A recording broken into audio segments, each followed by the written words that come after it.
कराची के शहरियों के लिए ग्रीन बस सर्विस का इफ्तिताह आज वजीर आजम पाकिस्तान करेंगे। 25 दिसंबर से ग्रीन लाइन कमर्शियल बुनियाद पर काम शुरू कर देगी। बस सर्विस पावर हाउस चौरंगी से टावर तक 23 किलोमीटर सफर तय करेगी। मजीद जानते हैं बोल न्यूज़ के नुमाइंदे कामरान मिन्हाज से। जी कामरान, बताइएगा क्या इंतजाम किए जा रहे हैं इफ्तिताह के लिए?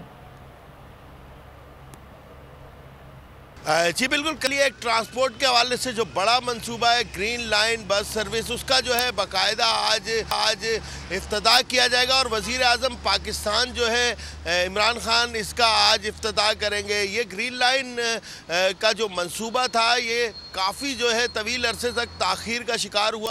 1 साल में से मुकम्मल होना था और तकरीबन 5 साल जो है इसको मुकम्मल होने में लगे। बताया जा रहा है कि 25 दिसंबर से जो है ये ग्रीन लाइन बस सर्विस जो है कमर्शियल तौर पर कराची में काम शुरू कर देगी और रोज़ाना 3 लाख के करीब जो है कराची के शहरी इससे मुस्तफ़ीद हो सकेंगे और इससे फ़ायदा उठा सकेंगे।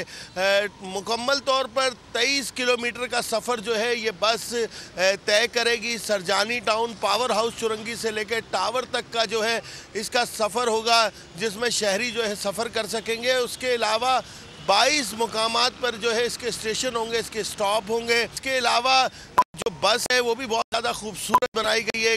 अंदर भी जो है बहुत ज़्यादा सहूलियात मौजूद हैं। मोबाइल शहरी चार्ज कर सकेंगे। किराया भी जो है इसका मुनासिब रखा गया है। इस हवाले से कहा जा रहा है कि जो हुकूमती हल्के हैं कि कराची के लिए ये सर्विस जो है एक नेमत से कम नहीं हुई और कराची के शहरियों के लिए बहुत ही ज़्यादा फ़ायदा। जी बहुत शुक्रिया, कामरान मिन्हाज अपडेट कर रहे थे। सब्सक्राइब करें और बेल दबाएं ताकि कोई खबर रह न जाए।